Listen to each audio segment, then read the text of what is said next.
Di sebuah kota kecil, ada seorang gadis muda bernama Erika. Dia adalah gadis yang baik dan ramah kepada semua orang. Tetapi di rumah, hubungannya dengan sang ibu sedang tidak baik-baik saja. Erika dan ibunya seringkali bersitegang tentang hal-hal yang sepele.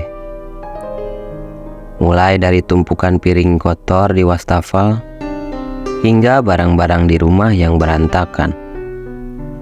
Ini membuat suasana di rumah menjadi tidak nyaman. Semua itu dimulai ketika sang ibu berkenalan dengan seorang pria di sosial media dan memutuskan untuk menikah dengannya.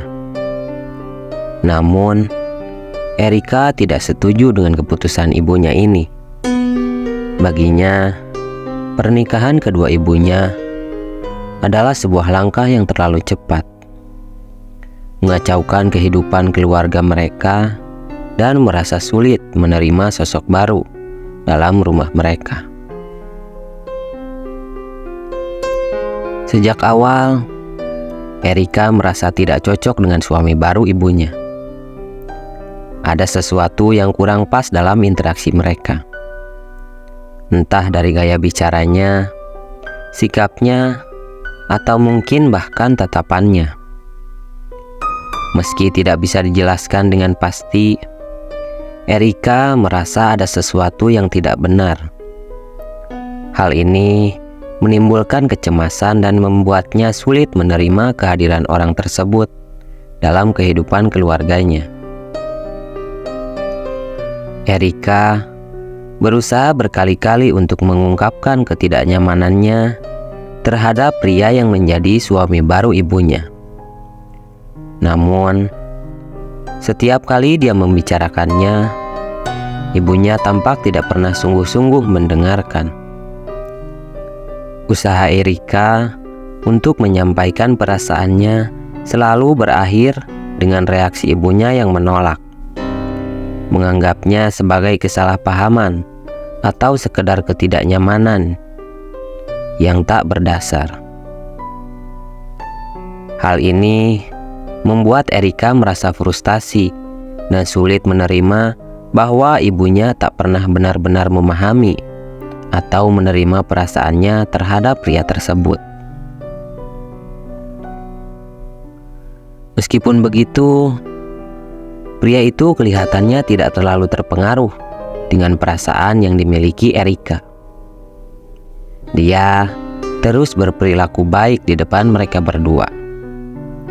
Sikap baiknya itu terlihat seperti menutupi atau menyamarkan hal-hal tertentu yang mungkin ingin dia sembunyikan dari Erika dan ibunya. Meskipun perilakunya terlihat positif, bisa jadi ada alasan lain di balik tindakannya yang tidak terlalu terbuka dengan perasaan mereka.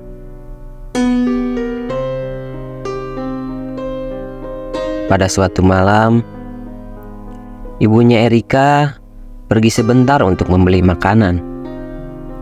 Dia meninggalkan Erika di rumah bersama suami barunya yang tengah ada di rumah. Dalam momen tersebut, suasana di rumah terasa agak hening karena kepergian ibunya yang hanya sebentar itu.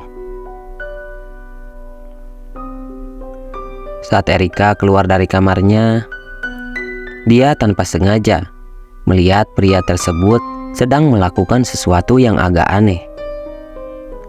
Pria itu tengah memegang wadah berisi bunga-bunga dan terlihat seperti sedang melakukan suatu ritual yang tak biasa. Peristiwa tersebut menimbulkan keheranan dan kebingungan bagi Erika, karena adegan yang dia saksikan terasa tidak lazim dan agak aneh.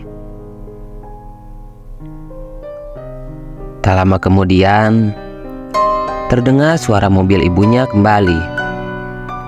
Dengan cepat, Pria itu bergerak terburu-buru untuk menyembunyikan bunga-bunga tersebut. Kejadian itu mengundang rasa penasaran Erika yang sangat besar. Tapi dia memilih untuk tidak memberitahu ibunya. Sebaliknya, dia ingin menyelidiki sendiri apa yang sebenarnya sedang terjadi. Setelah kejadian tersebut, Erika semakin sering memergoki pria tersebut melakukan ritual anehnya secara sembunyi-sembunyi pada dini hari. Dan semakin membuatnya penasaran apa sebenarnya maksud dari semua itu.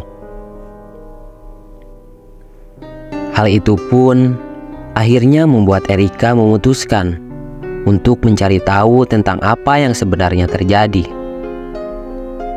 Saat tidak ada orang di rumah, Erika mencari sesuatu yang mungkin bisa jadi petunjuk.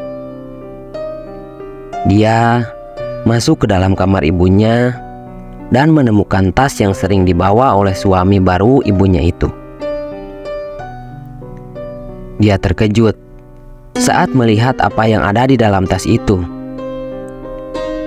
Di dalamnya terdapat segenggam tanah yang dibungkus oleh kain, sebuah tali putih yang kotor, dan barang-barang aneh lainnya yang membuatnya merinding. Namun, saat itu terdengar suara ibunya sudah pulang. Erika pun bergegas membereskan barang-barang itu dan segera keluar dari kamar ibunya. Semua hal itu mengganggu pikiran Erika dan membuatnya khawatir dengan keselamatan ibunya. Dia ingin segera mengungkapkan apa yang sebenarnya terjadi. Namun, saat Erika ingin mencari petunjuk selanjutnya, tiba-tiba dia mendengar suara ibunya mengeluh sakit di bagian perutnya. Dan dia pun dengan cepat menghampirinya dan segera membawanya ke kamar. Tetapi hingga beberapa hari, rasa sakit itu tidak kunjung hilang. Bahkan, ibu Erika sampai memuntahkan darah yang cukup banyak, sampai akhirnya harus dibawa ke rumah sakit untuk memastikan keselamatannya.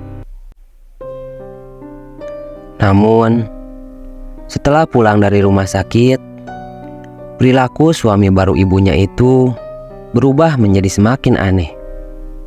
Seolah-olah dia menjadi acuh tak acuh terhadap kondisi ibu Erika yang semakin memburuk. Memberikan perhatian yang sangat minim dan bertindak seolah-olah situasi itu adalah hal yang biasa. Responnya yang terkesan dingin dan kurang perhatian di saat ibu Erika mengalami sakit membuatnya terlihat semakin mencurigakan bagi Erika.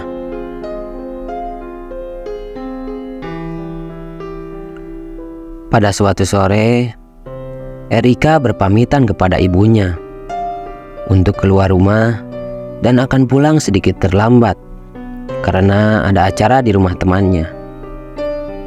Ibunya pun mengizinkan Erika dan dia pun bergegas berangkat menuju acara tersebut.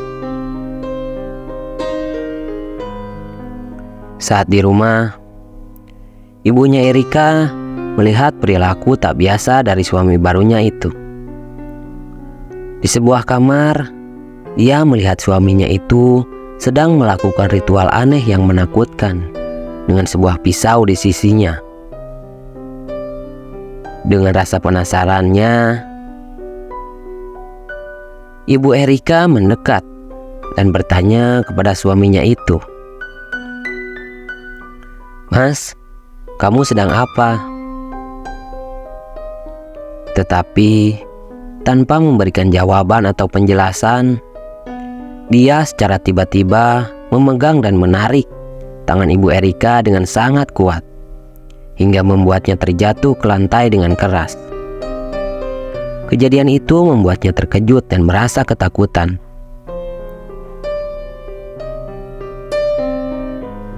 Kemudian, pria itu berdiri sambil memegang pisau dan berkata, Aku akan menjadikanmu tumbal agar aku bisa menjadi kaya.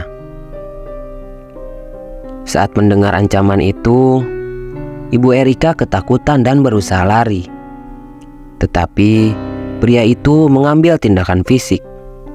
Dia memukul Ibu Erika hingga membuatnya pingsan.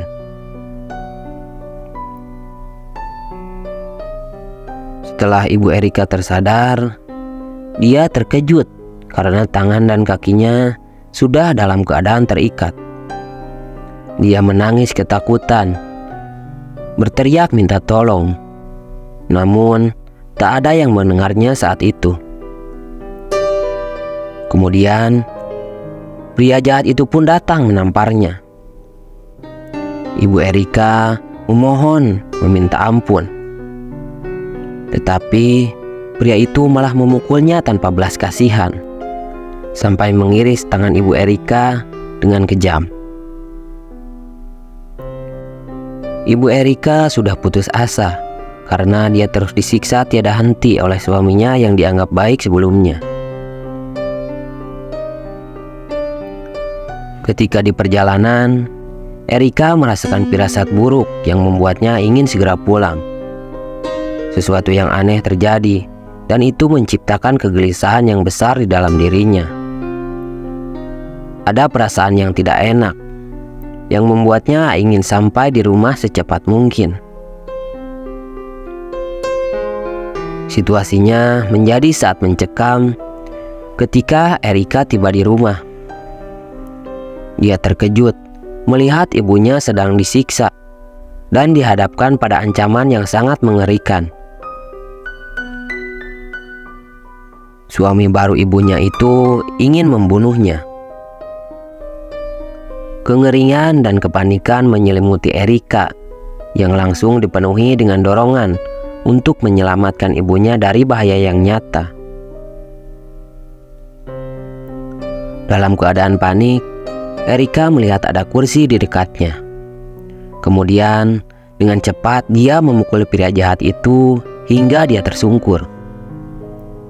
Melihat hal itu, Erika langsung melepaskan ikatan ibunya dan segera menyelamatkannya. Namun, ketika mereka berdua ingin kabur, pria jahat itu mulai bangun dan kembali menyerang mereka berdua. Pria jahat itu mulai melemparkan barang-barang yang ada di dekatnya dengan brutal, membuat Erika dan ibunya semakin ketakutan. Mereka berlari sambil berteriak minta tolong kepada siapapun di luar sana. Mendengar ada suara gaduh dan meminta pertolongan, para tetangga mulai curiga dan berdatangan ke rumah itu. Saat Erika dan ibunya mulai terpojok dan ingin dihabisi oleh pria jahat itu, para tetangga yang penasaran dengan apa yang terjadi mulai masuk ke rumah. Dan mereka terkejut melihat Erika dan ibunya yang berlumuran darah ingin dibunuh dengan sadis oleh pria jahat itu. Dengan cepat, para tetangga langsung menghentikan kejadian itu, memukul pria jahat dengan cepat.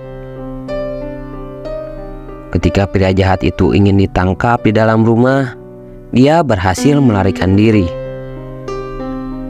Akan tetapi, di luar sudah ada tetangga yang lain yang menghadang pria itu kabur, dan akhirnya dia berhasil ditangkap. Dengan suasana yang masih menegangkan, para tetangga langsung membawa Erika dan ibunya ke rumah sakit untuk mendapatkan pertolongan. Sementara pria jahat itu digiring ke kantor polisi untuk diamankan. Setelah beberapa hari dirawat di rumah sakit, Erika dan ibunya diperbolehkan untuk pulang karena kondisinya sudah membaik. Dari situ terungkaplah bahwa pria yang dinikahi ibunya Erika itu adalah seorang pelaku pesugihan yang ingin menumbalkan ibu Erika untuk mendapatkan kekayaan untuk dirinya. Pria itu sekarang harus mendekam di penjara untuk mempertanggungjawabkan perbuatannya. Dia dihukum sangat berat karena penganiayaan dan percobaan pembunuhan. Dan pada akhirnya, Erika dan ibunya kembali hidup dengan tenang dan menjalani hari-harinya dengan penuh ketenangan dan kebahagiaan.